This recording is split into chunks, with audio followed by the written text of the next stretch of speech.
Qual é o primeiro grande erro?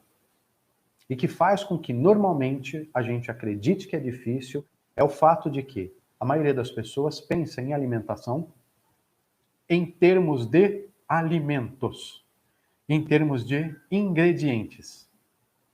Ué, Nelson, mas não é assim que a gente pensa em alimentação? Né? Que alimento que faz bem, que alimento que faz mal, que é saudável, que não é?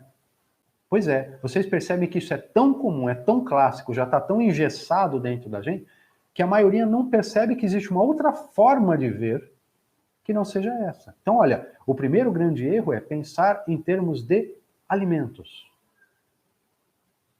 E qual deveria ser? Qual é a forma correta?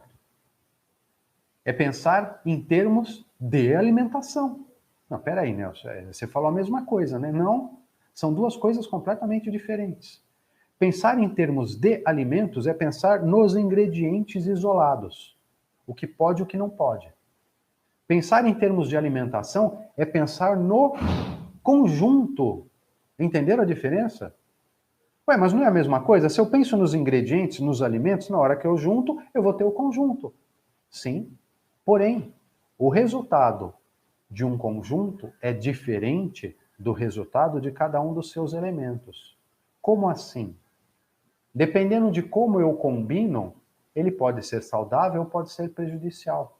Dependendo de que horário eu consumo, ele pode fazer bem ou ele pode fazer mal. Dependendo de qual é o objetivo da minha alimentação, algumas coisas são adequadas, outras não são adequadas. Então vocês percebem que eu não posso simplesmente pensar no alimento isolado, em termos absolutos.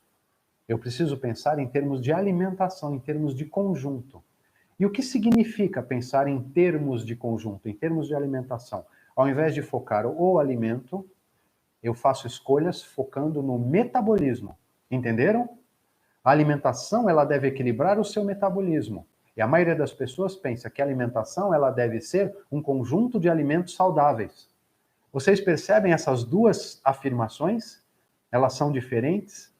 Só essa mudança de visão já muda completamente, vocês vão perceber como fica muito mais fácil. Porque quando a pessoa pensa em termos de alimentos, de ingredientes, o que pode e o que não pode, é uma loucura. Ela literalmente vai enlouquecer. Por quê?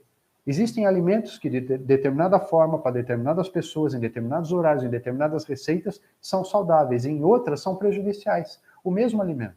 E aí, o que ela faz? É bom ou é ruim? Como é que eu escolho? Vocês percebem que é impossível escolher dessa forma?